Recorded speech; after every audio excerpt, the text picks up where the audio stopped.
Mpendwa msikilizaji wetu, karibu tena katika mwendelezo wa masimulizi ya kitabu chetu cha Pambano Kuu. Mwandishi wake akiwa ni Ellen G. White. Na leo tuko sura ya 14 yenye kichwa kisemacho wana matengenezo wa baadaye Uingereza. Wakati Martin Luther alipokuwa akifungua Biblia iliyokuwa imefungwa kwa watu wa Ujerumani, Roho wa Mungu alimsukuma Tyndale kufanya jambo hilo hilo kwa nchi ya Uingereza. Biblia ya Wycliffe ilikuwa imetafsiriwa kutokana na Biblia ya Kilatini ambayo ilikuwa na makosa mengi. Haikuchapishwa na gharama ya nakala ya mswada ilikuwa kubwa sana kiasi kwamba watu wachache, matajiri au wenye vyeo vya juu pekee ndio wangeweza kuinunua. Na zaidi ya hapo, kwa sababu ya kanisa kuipiga marufuku, ilikuwa na nafasi finyu sana ya kusambazwa. Mwaka 1516, mwaka mmoja kabla ya hoja za Martin Luther, Erasmus alichapisha toleo lake la Kigiriki na Kilatini la Agano Jipya. Sasa kwa mara ya kwanza neno la Mungu lilichapishwa katika lugha ya asili. Katika toleo hili, makosa mengi yaliyokuwa katika matoleo ya nyuma yalisahihishwa, na maana ilitolewa kwa uwazi zaidi.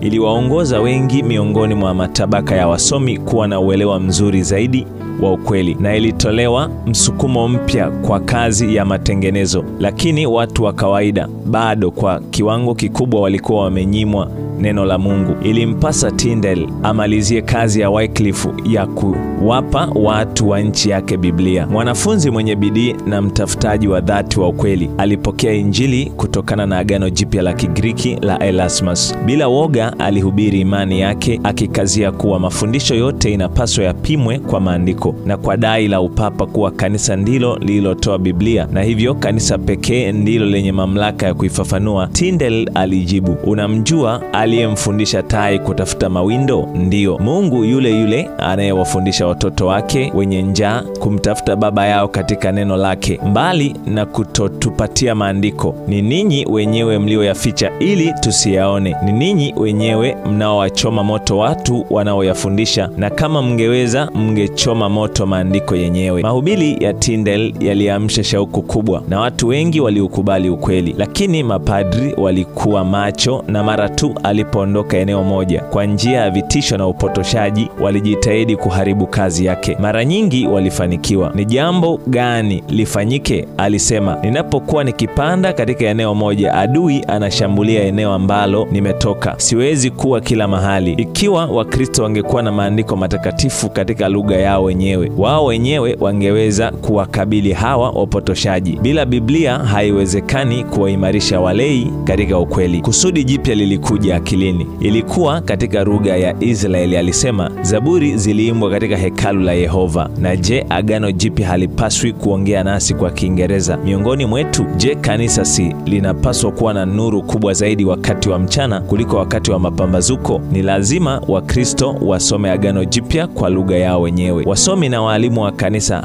hawakubaliani miongoni mwao wenyewe. Kwa njia ya Biblia pekee ndio wangeweza kujua ukweli. Mmoja anamfuata msomi huyu, mwingine yule. Sasa kila mwandishi anampinga mwenzake. Tunaweza kujua ni upi anasema ukweli na ni nani anasema uongo. Kwa njia gani? Kwa haki ni kwa njia ya neno la Mungu. Haikuchukua muda mrefu ambapo msomi mmoja wa Kikatoliki alisema, ni afadhali tusingekuwa na amri za Mungu kuliko kuwa na amri za papa. Tyndale alijibu, ninampinga papa na sheria zake, na ikiwa Mungu atahifadhi maisha yangu, kabla ya miaka mingi kupita, nitamfanya mvulana anayelima kwa jembe la kukokotwa na ng'ombe ayajue maandiko kuliko wewe unavyoyajua. Kusudi ambalo alikuwa ameanza kulifikiria ni kuwagawia watu maandiko ya Agano Jipya katika lugha yao wenyewe. Sasa lilithibitika, na mara moja alianza kulitekeleza. Mateso yalipomfukuza nyumbani, alikimbilia mjini London, na pale kwa muda fulani alifanya kazi zake bila usumbufu. Lakini tena fujo za watetezi wa upapa zilimlazimisha kukimbia. Uingereza yote ilionekana imefungwa dhidi yake. Hivyo aliamua kutafuta hifadhi katika nchi ya Ujerumani. Hapa alianza kuchapa Agano Jipya la Kiingereza. Kazi ilisimamishwa mara mbili, lakini alipokatazwa kuchapisha katika jiji moja, alikwenda katika jiji jingine. Hatimaye alielekea katika jiji la Worms ambapo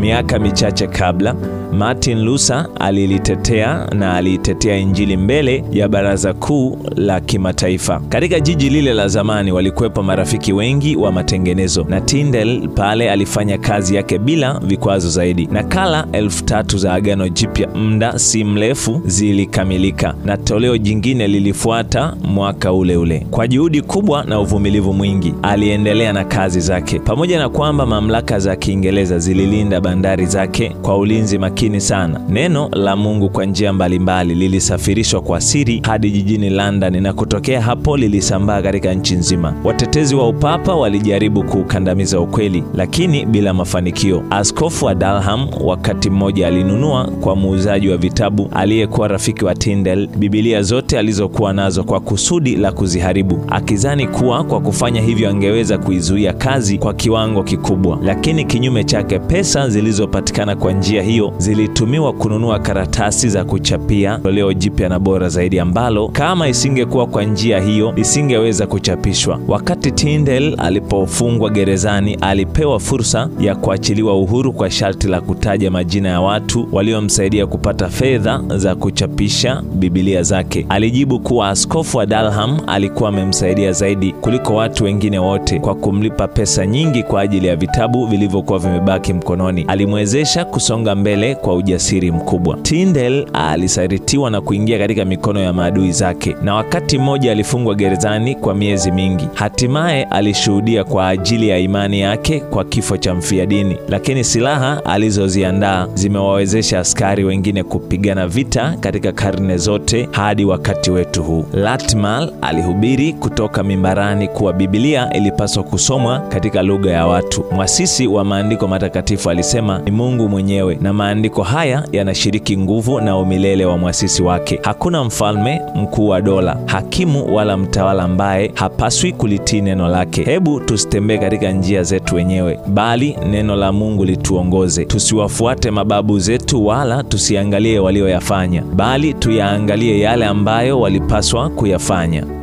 Barnes na Fields, marafiki waaminifu wa Tyndale, waliinuka kutetea ukweli. Liddell na Cranmer walifuata. Viongozi hawa katika matengenezo ya Uingereza walikuwa wasomi, na wengi wao waliheshimiwa sana kwa bidii yao au uchaji wao miongoni mwa wanajumuiya wa Kirumi. Upinzani wao kwa upapa ulitokana na ugunduzi wao wa makosa. Kiongozi mkuu wa kanisa, ugunduzi wao wa siri za Babeli uliwapa nguvu ya ushuhudiaji dhidi yake. Sasa niulize swali la ajabu, alisema Latimer. Ni askofu au kasisi yupi aliye na bidii zaidi kuliko wote katika nchi nzima ya Uingereza? Ninakuona ukisikiliza na ukisubiri kwa hamu kubwa ni mtaji. Ninakuambia ni Shetani. Yeye haondoki katika jimbo lake. Muite wakati wote unapomtaka. Yuko nyumbani daima. Yeye yuko kwenye jembe lake la kukokotwa na ng'ombe. Huwezi kumkuta wakati wote akijikalia kivivu, na kuhakikishia mahali Shetani alipo, pale hakuna vitabu. Badala yake kuna mishumaa. Pale hakuna Biblia, badala yake kuna shanga. Pale hakuna nuru ya Injili, badala yake kuna nuru ya mishumaa. Ndiyo nyakati za mchana. Msalaba wa Kristo upo chini.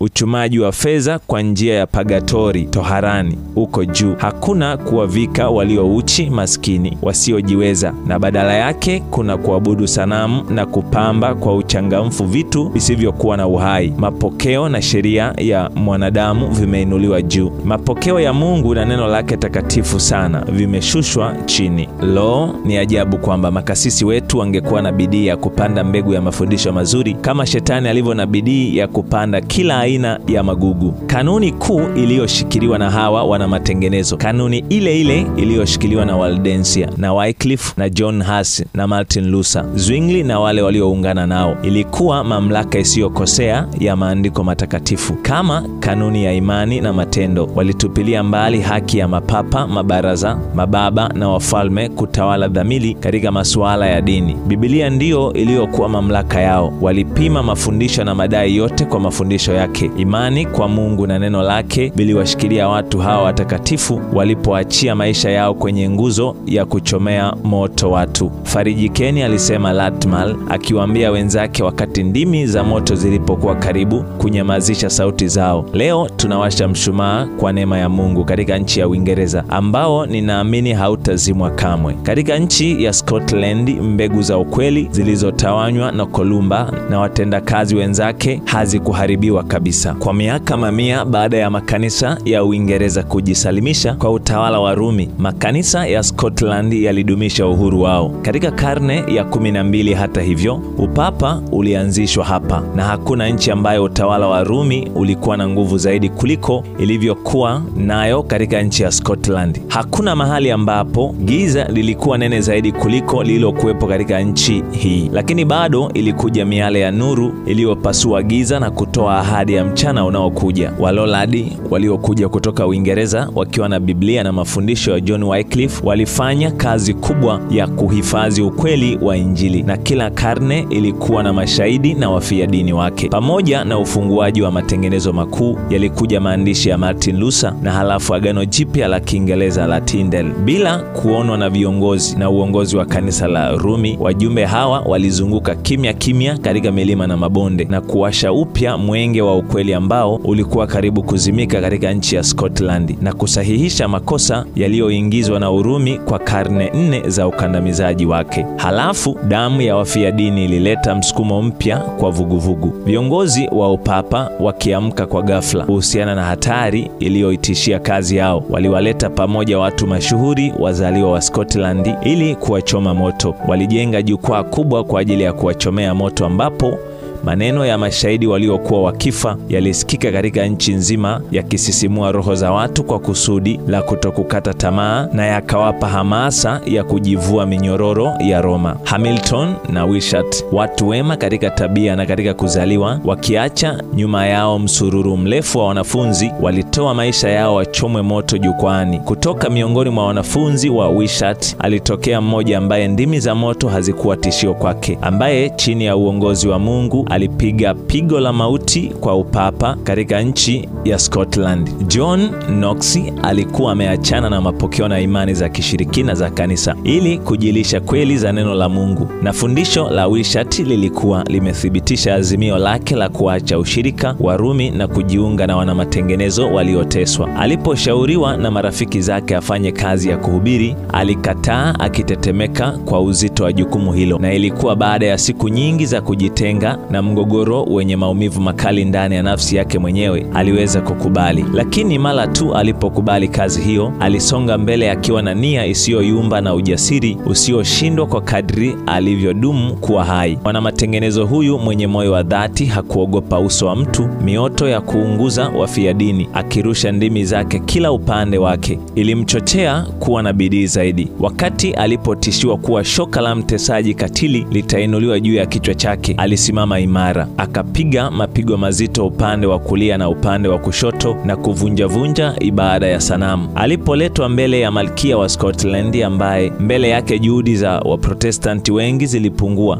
John Knox alitoa ushuhuda usioyumba kwa ajili ya ukweli. Hakushindwa kwa kubembelezwa, hakurudi nyuma kwa sababu ya vitisho. Malkia alimshtaki kwa kosa la uzushi. Alikuwa akiwafundisha watu wapokee dini iliyopingwa marufuku na serikali. Malkia alisema, na kwa sababu hiyo John Knox alikuwa amevunja amri ya Mungu inayowataka raia kuwatii viongozi wa serikali. Knox alijibu kwa ujasiri, kwa kuwa dini ya kweli haipokei nguvu yake ya asili wala mamlaka kutoka kwa wakuu wa dunia, bali kutoka kwa Mungu wa milele pekee. Kadhalika, raia hawalazimiki kujenga dini yao kulingana na matakwa ya wakuu wao, kwa kuwa mara nyingi wakuu wa kidunia huwa hawana ujuzi wa dini ya kweli ya Mungu kuliko watu wengine wote. Ikiwa wazao wote wa Ibrahimu wangekuwa wa dini ya Farao, ambao walikuwa raia wake kwa muda mrefu, ninakuomba mama, kungekuwa na dini gani ulimwenguni? Au ikiwa watu wote katika siku za mitume wangekuwa wa dini ya mfalme wa Rumi, ni dini gani ingekuwepo kwenye uso uso wa dunia. Na kwa hiyo mama, unaweza kuelewa kuwa raia hawalazimiki kutii dini ya wakuu wao, japokuwa wameamrishwa kuwatii. Alisema Mary, mnatafsiri maandiko kwa namna moja, na wao waalimu wa Wakatoliki wa Rumi wanatafsiri kivyao. Mimi ni muamini nani, na nani awe mwamuzi? Mwaminini Mungu, neno lake linasema wazi, alijibu mwanamatengenezo. Na zaidi ya kile neno linachowafundisha, msimwamini huyu wala yule. Neno la Mungu liko wazi lenyewe, na kunapotokea kutoeleweka katika sehemu moja, Roho Mtakatifu ambaye hawezi kujipinga mwenyewe hufafanua sehemu hiyo katika sehemu zingine. Kwa hiyo hakuna mashaka yanayoweza kubaki, isipokuwa kwa mtu ambaye anaamua kubaki mjinga kwa ugumu wa moyo wake. Hizo ndizo kweli ambazo mwanamatengenezo asiyeogopa kwa kuhatarisha maisha yake alimwambia Malkia. Kwa ujasiri huo huo usiotetereka, alishikilia kusudi lake, akiomba na kupigana vita vya Bwana mpaka Scotland ilipoachana kabisa na upapa. Katika nchi ya Uingereza, ustawishaji wa Uprotestanti kama dini ya kitaifa ulipunguza, lakini haukukomesha kabisa mateso. Wakati mengi ya mafundisho ya Kirumi yaliachwa, sio machache yaliyobakizwa. Ukuu wa papa ulitupiliwa mbali, lakini mahali pake mfalme alitawazwa kama kiongozi mkuu wa kanisa. Huduma za kanisa bado zilitofautiana sana na usafi na usahili wa Injili. Kanuni kuu ya uhuru wa dini ilikuwa bado haijaeleweka. Ingawa mambo ya kutisha ya kikatili ambayo Rumi iliyatumia dhidi ya wazushi yalitumiwa mara chache na watawala wa Kiprotestanti, bado haki ya kila mtu kumwabudu Mungu kulingana na uchaguzi wa dhamiri yake mwenyewe haikutambuliwa. Wote walitakiwa kukubali na kufuata mifumo ya ibada iliyoelekezwa na kanisa linalotambuliwa na serikali. Walioenda kinyume waliteswa sana au kidogo kwa mamia ya miaka. Katika karne ya 17, maelfu ya wachungaji walifukuzwa kazi. Watu walikatazwa kwa tishio la faini kubwa, kifungo na kufukuzwa nchini kuhudhuria mikutano yoyote ya kidini isipokuwa ile tu iliyoidhinishwa na kanisa. Wale waaminifu ambao wasingeweza kuacha kukutana kumwabudu Mungu walilazimika kukutana katika vichochoro vyenye giza, katika upenu uliojificha, na nyakati zingine katika msitu wakati wa usiku wa manane. Katikati ya msitu mkubwa, hekalu lililojengwa na Mungu mwenyewe, watoto wa Bwana waliokuwa wametawanywa na kuteswa walikusanyika kumimina roho zao kwa njia ya sala na sifa. Lakini licha ya tahadhari zao zote, wengi wao waliteswa kwa ajili ya imani yao. Magereza yalijaa watu, familia zilivunjika, wengi wao walifukuzwa nchini kwao wakakimbilia nchi za kigeni. Hata hivyo, Mungu alikuwa pamoja na watu wake, na mateso hayakuweza kunyamazisha ushuhuda wao. Wengi walilazimika kuvuka bahari hadi Amerika, na hapa wakaweka misingi ya uhuru wa kiraia na wa kidini ambao umekuwa nguzo na utukufu wa nchi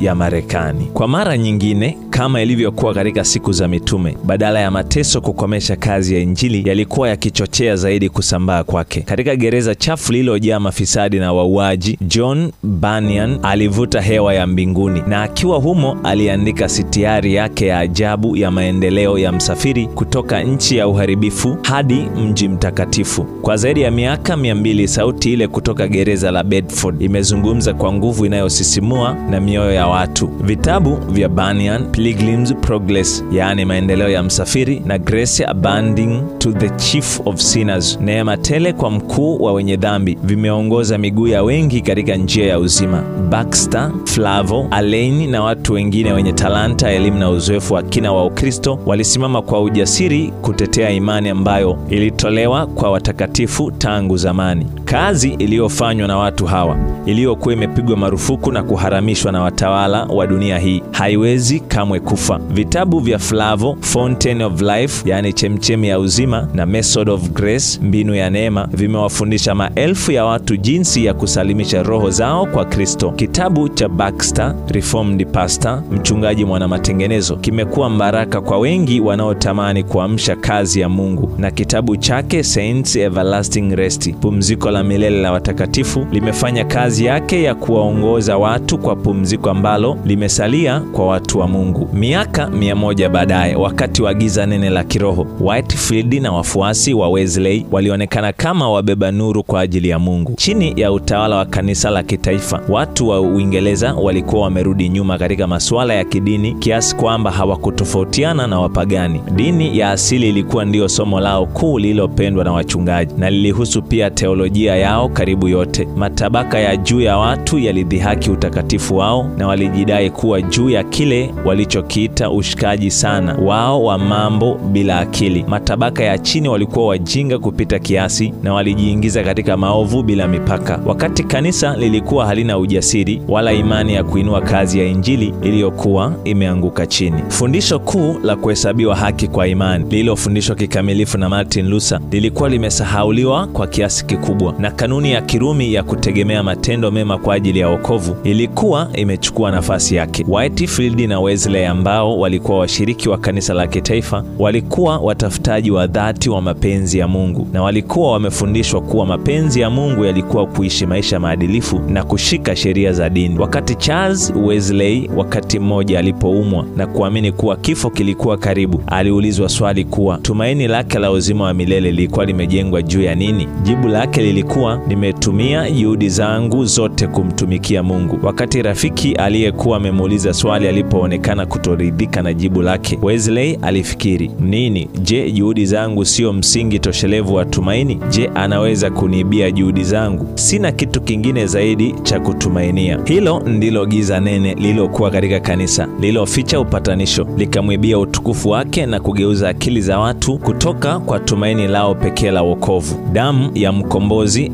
aliyesurubiwa. Wesley na marafiki zake waliongozwa kuona kuwa dini ya kweli inakaa moyoni na kuwa sheria ya Mungu inapanuka na kuhusisha mawazo, maneno na matendo. Akiwa ameshawishika juu ya umuhimu wa utakatifu wa moyo na usahihi wa mwonekano wa nje, walijielekeza kwa moyo wa dhati kutafuta maisha mapya. Kwa maombi na juhudi kubwa walijaribu kudhibiti maovu ya moyo wa asili. Waliishi maisha ya kujinyima, ukarimu na unyenyekevu, wakitekeleza kwa uaminifu na usahihi mkubwa kila hitaji walilofikiri lingewasaidia kupata kile walichotamani zaidi, utakatifu ambao ungewawezesha kukubaliwa na Mungu. Lakini hakupata kile walichokitafuta. Zilikuwa juhudi za bure kujiokoa wenyewe kutoka katika hukumu ya dhambi au kuvunja nguvu yake. Ni pambano lile lile ambalo Martin Luther alikuwa nalo akiwa katika chumba chake kule Erfurt. Ni swali lile lile lililotesa roho yake.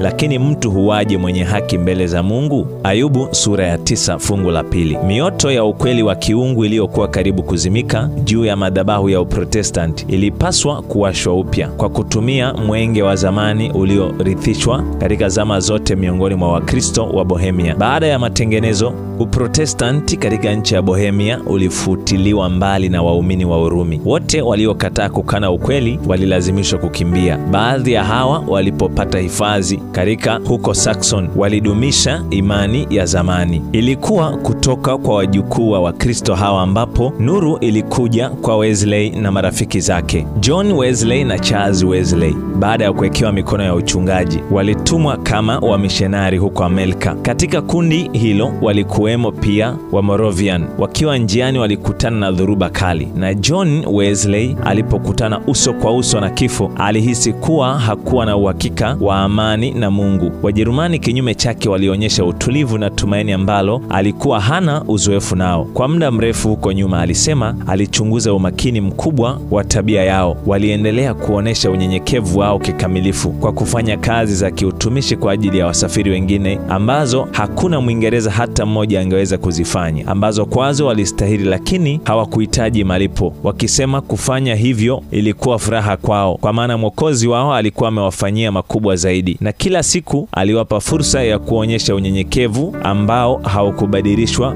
na maumivu ya aina yoyote. Ikiwa walisukumwa, walipigwa au kuangushwa chini, waliinuka tena na kwenda zao, lakini hawakuwa na manunguniko yoyote katika midomo yao. Kulikuwa na fursa sasa ya kuwapima ikiwa wamekombolewa kutoka katika roho ya hofu na ya kiburi, hasira na kulipiza kisasi. Katikati ya zaburi iliyokuwa inaanzishia ibada, bahari ilichafuka kwa ghafla. Dhoruba kali ikavunja sehemu ya mbele ya meli. Maji yakafunika meli na kumwagikia katikati ya staha za meli, kana kwamba kina kikuu cha bahari kimeshatumeza. Makelele ya kutisha yalianza miongoni mwa Waingereza. Wajerumani waliendelea kuimba kwa utulivu zaburi. Nilimuuliza mmoja wapo baadaye, hukuogopa? Alijibu, namshukuru Mungu, hapana. Niliuliza, lakini wake zenu na watoto wenu hawakuogopa? Alijibu kwa upole, hapana, wake zetu na watoto wetu hawaogopi kufa. Baada ya kufika Savana, Wesley alikaa na Wamoravian kwa muda mfupi na aliguswa sana na haiba yao ya Kikristo. Kuhusu moja ya ibada zao, kwa kutofautiana sana na ibada za kimfumo zisizo na uhai za kanisa la Uingereza, aliandika, usahili mkubwa na utukufu wa ibada nzima karibu vinisahaulishe miaka 1700 iliyokuwa imepita. Nikahisi nilikuwa na shiriki katika mikutano ile ambayo mfumo na serikali ya kanisa havikuwepo, bali Paulo mtengenezaji wa mahema au Petro mvuvi wa samaki waliendesha huduma, ukiwepo udhihirisho wa roho na nguvu. Aliporudi Uingereza, Wesley, kutokana na mafundisho ya mhubiri wa Kimoravian, alifanikiwa kuelewa vizuri zaidi imani ya Biblia. Alifikia hatua ya kushawishika kuwa ilimpasa aachane kabisa na kutegemea matendo yake mema kwa ajili ya wokovu, na kwamba ilimpasa kumtumainia kabisa mwana-kondoo wa Mungu aichukuaye dhambi ya ulimwengu. Wakati wa mkutano wa chama cha Moravian katika jiji la London, kauli ilisomwa kutoka kwa Martin Luther ikielezea badiliko ambalo Roho wa Mungu hulileta katika moyo wa mtu anayeamini. Wakati Wesley akisikiliza, imani iliwashwa moyoni mwake. Nilihisi moyo wangu kitiwa joto la ajabu, alisema. Nilihisi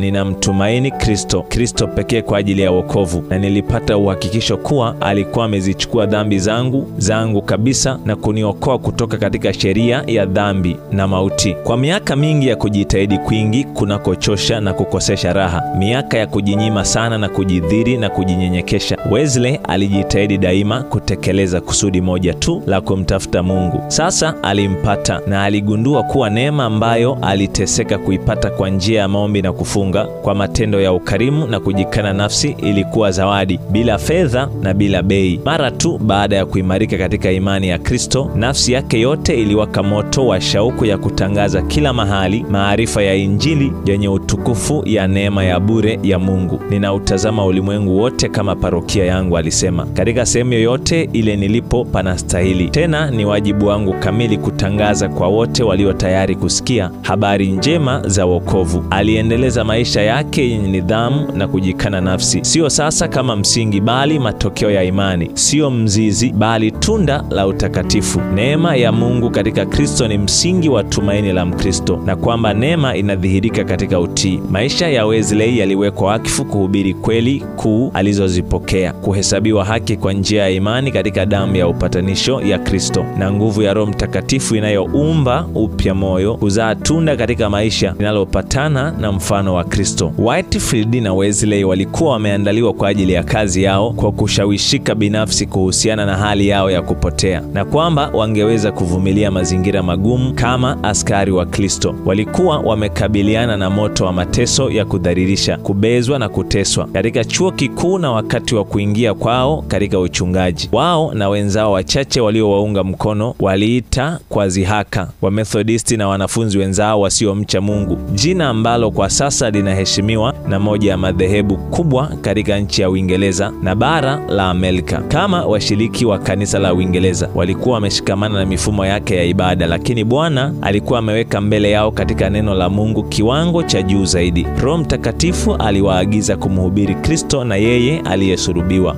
Nguvu zake aliye juu sana ziliandamana na kazi zao. Maelfu waliamini na kuongolewa kikamilifu. Ilikuwa lazima kondoo hawa walindwe dhidi ya mbwa mwitu wakali. Wesley hakuwa na wazo la kuanzisha madhehebu mapya, lakini aliwaunga pamoja chini ya kilichoitwa mshikamano wa Kimethodisti. Wahubiri hawa walipata upinzani mkubwa wa kisirisiri toka kwa kanisa la kitaifa, lakini Mungu katika hekima yake aliingilia kati kupitia matengenezo yaliyotokea ndani ya kanisa lenyewe. Ikiwa matengenezo yangetokea nje peke yake, yasingeweza kupenya na kuingia kule yalikotakiwa sana. Lakini kama wahubiri wana uamsho, walikuwa watu wa kanisa na walifanya kazi miongoni mwa washiriki wa kanisa kila mahali walipopata fursa, na ukweli uliingia mahali ambapo milango ingeweza kufungwa. Baadhi ya wachungaji waliamka kutoka katika usingizi wao na wakawa wahubiri wenye bidii bidii katika parishi zao. Makanisa yaliyokuwa yamelala kwa sababu ya mifumo ya ibada ya kurudia na kukariri yaliamka na kuwa hai. Katika wakati wa Wesley, kama ilivyo katika zama zote za historia ya kanisa, watu wa talanta mbalimbali walitenda kazi zao walizopangiwa kuzifanya. Hawakuafikiana katika kila kipengele cha fundisho, lakini walisukumwa na Roho wa Mungu na waliungana katika kusudi kula kuleta roho kwa Kristo. Tofauti kati ya Whitefield na Wesley ilitishia wakati fulani kujenga ufa kati yao, lakini kwa kadri walivyojifunza unyenyekevu katika shule ya Kristo, uvumilivu na ukarimu viliwasaidia kupatana. Hawakuwa na muda wa kuzozana wakati makosa na uovu vilikuwa vimeshamiri kila mahali, na wenye dhambi walikuwa wakiteremka kuelekea katika shimo la uharibifu. Watumishi wa Mungu walipita katika barabara yenye mikwaruzo. Watu wenye mvuto na elimu kubwa walitumia uwezo wao dhidi yao.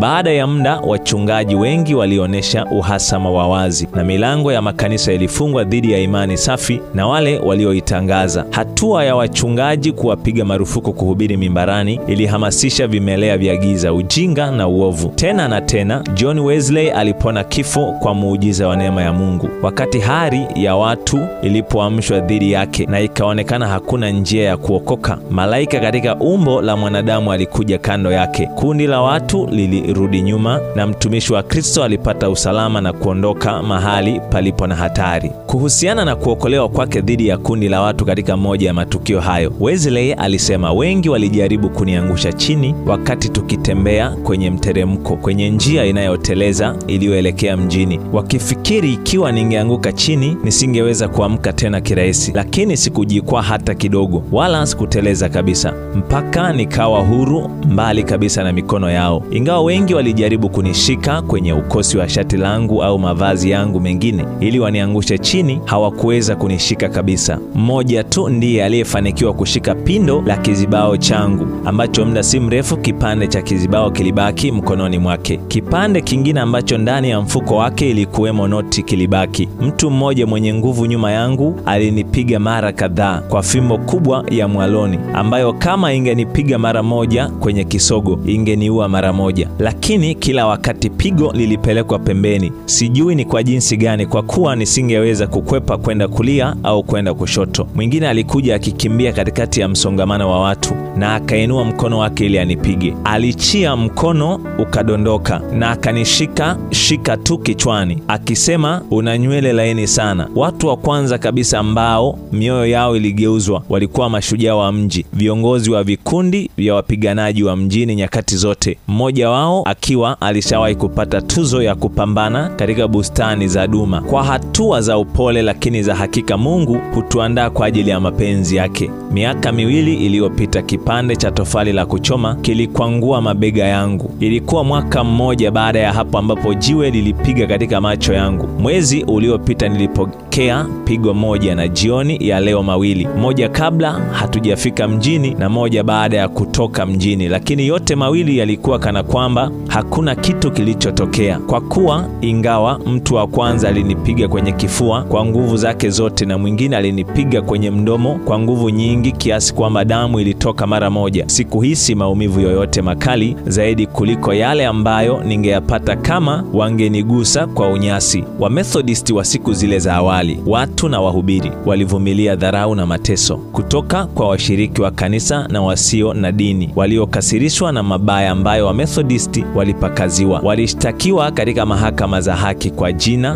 kwa kuwa haki haikuwepo isipokuwa mara chache sana katika mahakama za wakati huo. Mara nyingi walifanyiwa ukatili na watesaji wao. Makundi ya watu yalitembea kutoka nyumba moja hadi nyingine, wakiharibu samani na mali zingine, wakiiba chochote walichokichagua na wakiwanajisi wanaume, wanawake na watoto. Katika nyakati zingine, matangazo ya hadhara yalibandikwa yakiwaita watu waliopenda kusaidia katika kuvunja madirisha na kuiba katika nyumba za wa Methodist wakusanyike mahali fulani na wakati fulani. Ukiukwaji huu wa wazi wa sheria ya binadamu na ya Mungu uliruhusiwa kutendeka bila kukemewa. Utesaji uliopangiliwa ulitekelezwa dhidi ya watu ambao kosa lao lilikuwa tu kutafuta kubadilisha miguu ya wenye dhambi kutoka katika njia ya uharibifu na kuielekeza katika njia ya utakatifu, alisema John Wesley akizungumzia mashtaka dhidi yake na dhidi ya wenzake. Wengi wanadai kuwa mafundisho ya watu hawa ni ya uongo waongo, yana makosa na ni wenye shauku, kwamba ni mafundisho mapya na hayajawahi kusikiwa mpaka siku za hivi karibuni, kwamba ni jamii ya Wakristo wasiopenda mikutano rasmi, watu wanaoshikilia sana mambo bila akili, watetezi wa upapa. Maigizo yote haya yameshakatwa katika mizizi yake, hususan baada ya kuonesha kuwa kila kipengele cha fundisho hili ni fundisho la wazi la maandiko lililotafsiriwa na kanisa. Hivyo basi haliwezi kuwa la uongo au lenye makosa, ili mradi tu maandiko yawe ya kweli. Wengine wanadai fundisho lao ni kali mno, wanaifanya njia ya kwenda mbinguni kuwa finyu mno, na kwa kweli hiki ndicho kipingamizi halisi, kwa kuwa ndicho kilikuwa kipingamizi pekee kwa wakati fulani, na kwa siri ndio msingi wa vipingamizi 1000 na zaidi ambavyo huonekana katika miundo mbalimbali. Lakini wanaifanya njia ya kwenda mbinguni kuwa nyembamba zaidi kuliko Bwana wetu na mitume wake walivyoifanya. Kuna fundisho kali zaidi kuliko lile la Biblia. Kiria aya chache tu za wazi: nawe mpende Bwana Mungu wako kwa moyo wako wote na kwa roho yako yote na kwa akili zako zote na kwa nguvu zako zote. Kila neno lisilo maana watakalo linena wanadamu watatoa hesabu ya neno hilo siku ya hukumu. Basi mlapo au mnywapo au mtendapo neno lolote, fanyeni yote kwa utukufu wa Mungu. Ikiwa fundisho lao ni kali zaidi kuliko hili, wanapaswa kulaumiwa, lakini unajua katika dhamiri yao kuwa sio kweli. Na ni nani anaweza kuwa mkali kidogo chini ya hapo bila kuharibu neno la Mungu? Inawezekanaje wakili wa siri za Mungu aonekane kuwa mwaminifu ikiwa anabadilisha sehemu yoyote ya hazina takatifu? Hapana, hawezi kupunguza chochote, hawezi kulainisha chochote. Analazimika kutangaza kwa watu wote, siwezi kushusha chini maandiko kukidhi matakwa yako. Inakupasa kuja Biblia ilipo ili uangamie milele. Huu ndio msingi halisi wa kile kilio kingine maarufu kuhusu kukosa ukarimu kwa watu hawa. Kukosa ukarimu ni kweli kuwa hawana ukarimu. Katika mambo gani? Hawapi chakula wenye njaa na kuwavika walio uchi? Hapana, hili sio kweli. Hawana upungufu katika hili, lakini sio wakarimu katika kuhukumu. Wanafikiri kuwa hakuna mtu anayeweza kuokolewa isipokuwa wale tu wanaofuata njia yao. Kurudi nyuma kiroho kulikuwepo katika nchi ya Uingereza mara kabla ya wakati wa Wesley. Kwa sehemu kubwa kulitokana na mafundisho kuwa neema ya Mungu inawaondolea Wakristo wajibu wa kutii sheria ya maadili. Wengi walidai kuwa Kristo alifuta sheria ya maadili na kwamba Wakristo hivyo basi hawalazimiki kuifuata, kana kwamba Mkristo amewekwa huru kutoka katika utumwa wa matendo. Wengi japokuwa walikiri uendelevu wa sheria, walifundisha kuwa ilikuwa lazima kwa wachungaji kuwahimiza watu kutii kanuni zake, kwa kuwa wale ambao Mungu aliwachagua waokolewe wangeweza, kwa msukumo usiozuilika wa neema ya Mungu, kusukumwa kuishi maisha matakatifu na kutenda matendo mema, wakati wale waliopangiwa kupotea milele hawakuwa na uwezo wa kutii sheria ya Mungu. Wengine walishikilia pia kuwa waliochaguliwa hawawezi kuanguka kutoka kwenye neema na wala hawawezi kunyimwa fadhila ya Mungu. Walifikia majumuisho mabaya zaidi: matendo maovu wanayoyafanya kwa kweli sio dhambi wala hayapaswi kuchukuliwa kuwa uvunjaji wa sheria ya Mungu, na kwamba matokeo yake hawana haja ya kuungama dhambi au kuachana nazo kwa njia ya toba. Kwa hiyo walifundisha kuwa hata dhambi iliyo mbaya kabisa inayochukuliwa na watu wote kuwa uvunjaji mkubwa wa sheria ya Mungu sio dhambi mbele za Mungu ikiwa imetendwa na mmoja wa wateule, kwa sababu ni moja ya tabia muhimu na bainishi za wateule kwamba hawawezi kufanya jambo lolote lisilompendeza Mungu au jambo ambalo limekatazwa na sheria. Mafundisho haya potovu kimsingi yanafanana na fundisho la baadaye la walimu na wanateolojia mashuhuri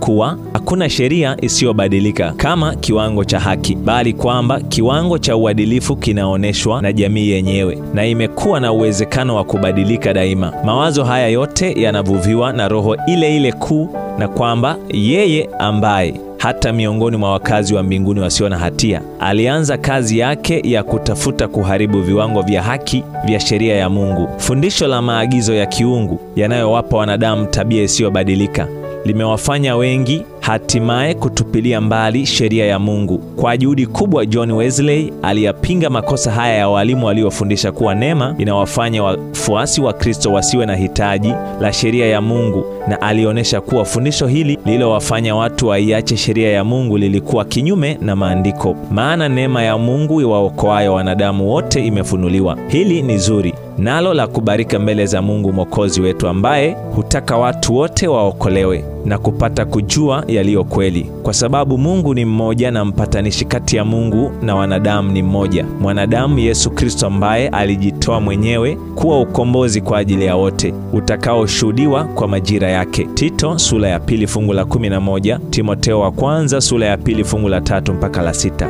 Roho wa Mungu anatolewa bure kumwezesha kila mwanadamu kushikilia njia ya wokovu. Hivyo Kristo, nuru ya kweli, amtiaye nuru kila mtu akija katika ulimwengu. Yohana sura ya kwanza fungu la 9. Wanadamu wanakosa wokovu kwa sababu ya uchaguzi wao wa hiari wa kuikataa zawadi ya uzima. Katika kujibu dai kuwa wakati wa kufa kwa Kristo kanuni za amri 10 zilifutwa pamoja na sheria ya sherehe, Wesley alisema sheria ya uadilifu iliyomo katika amri 10 na ambayo manabii walisimamia utekelezaji wake, Kristo hakuiondoa. Ujio wake hakuwa na lengo la kutangua hata sehemu yake yoyote ile. Hii ni sheria ambayo kamwe haiwezi kuvunjwa, yenyewe husimama imara kama shahidi mwaminifu mbinguni. Hii ilikuwa hivyo tangu mwanzo wa ulimwengu, ikiwa bado haijaandikwa kwenye mbao za mawe, lakini ikiwa imeandikwa juu ya mioyo ya wanadamu walipotoka katika mikono ya Muumbaji. Na ingawa herufi zilizoandikwa na kidole cha Mungu kwa sasa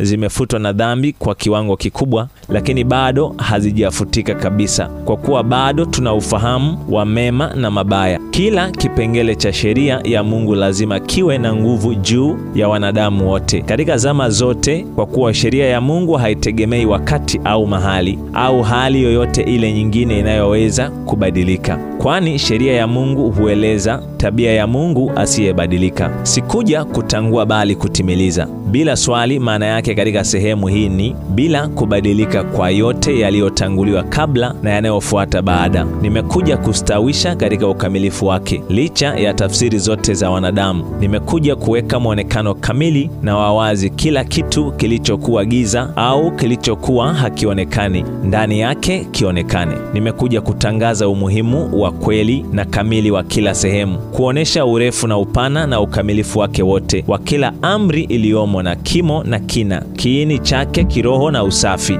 wake usiofikiriwa katika vipengele vyake vyote. Wesley alifundisha upatanifu mkamilifu wa sheria na Injili. Kwa hiyo kuna uhusiano wa karibu unaoweza kueleweka kati ya sheria na Injili. Kwa upande mmoja, sheria daima hutengeneza njia kwa ajili ya na kutekeleza kwa Injili. Kwa upande mwingine, Injili daima hutuongoza katika utekelezaji mkamilifu zaidi wa sheria. Sheria kwa mfano hututaka tumpende Mungu, tumpende jirani yetu, tuwe wanyenyekevu na tuwe watakatifu. Tunahisi kuwa tumepungua katika mambo haya, ndio kwamba kwa mwanadamu hii haiwezekani, lakini tunaona ahadi ya Mungu na kutupatia upendo huo, kutufanya tuwe wanyenyekevu, wapole na watakatifu. Tunashikilia hii Injili, tunashikilia habari njema hizi, tunapewa kulingana na imani yetu, na haki ya sheria inatimizwa ndani yetu kwa njia ya imani iliyo katika Kristo Yesu. Miongoni mwa maadui wakubwa wa Injili ya Kristo, alisema Wesley, ni wale wanaoihukumu sheria yenyewe waziwazi na moja kwa moja, na wanaoisema vibaya, wanaowafundisha watu kuvunja, kuyeyusha, kulegeza, kuondoa ulazima wa sio tu moja peke yake, iwe ile ndogo kabisa au ile kubwa kabisa, bali amri zote kwa mpigo. Kinachoshangaza kuliko yote yanayohusiana na udanganyifu huu mkubwa ni kuwa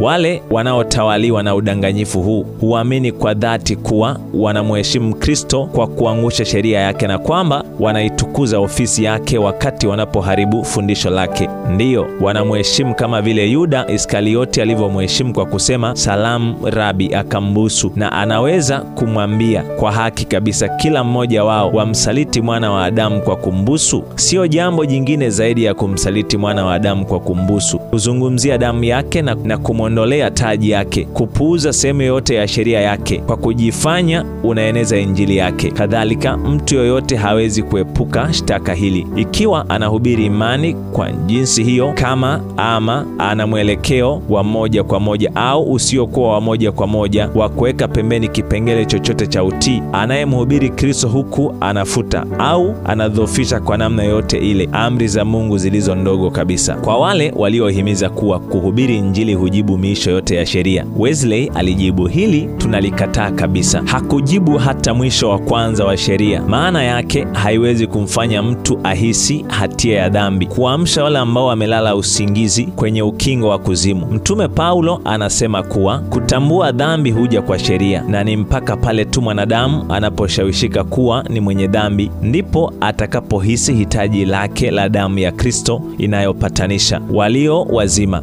kama Bwana wetu mwenyewe alivyosema, hawahitaji daktari bali walio hawawezi. Ni jambo lisilokuwa na maana hivyo basi kuwapelekea daktari walio wazima, au angalau watu wanaojidhania kuwa ni wadhima. Ni lazima kwanza kuwashawishi wakubali kuwa ni wagonjwa, vinginevyo hawatakushukuru kwa kazi yako. Kadhalika ni jambo lisilokuwa na maana kumtoa Kristo kwa watu ambao mioyo yao ni mizima, watu ambao bado hawajavunjika. Hivyo basi alipokuwa akihubiri Injili ya neema ya Mungu, Wesley kama bwana wake alitafuta kuikuza sheria na kuifanya iheshimiwe. Kwa uaminifu alitekeleza kazi aliyopewa na Mungu na aliruhusiwa kuyaona matokeo yenye utukufu ya kazi yake. Mwishoni mwa maisha yake marefu yaliyopata miaka 80, zaidi ya nusu karne iliyotumiwa katika safari za kichungaji, wafuasi wake waaminifu walikuwa zaidi ya 500,000. Lakini watu maelfu ambao kwa njia ya kazi zake waliinuliwa kutoka katika uharibifu na kudharauliwa kunakosababishwa na dhambi hadi maisha ya juu na masafi zaidi, na idadi ya watu ambao kwa njia ya mafundisho yake walipata uzoefu wa kina na mkubwa zaidi wa kiroho hawatajulikana kamwe mpaka familia nzima itakapokusanywa katika ufalme wa Mungu. Maisha yake yanawasilisha somo la thamani isiyopimika kwa kila Mkristo. Hebu imani ile na unyenyekevu ule, juhudi zisizochoka, kujitoa muhanga na ujisalimishaji mkamilifu wa mtumishi huyu wa Kristo uaksiwe katika makanisa ya leo. Mpendwa wa msikilizaji, asante kwa kuendelea kuwa msikilizaji mwema katika sura hii ya 14 ya kitabu cha Pambano Kuu. Niendelee kukukaribisha tena katika sura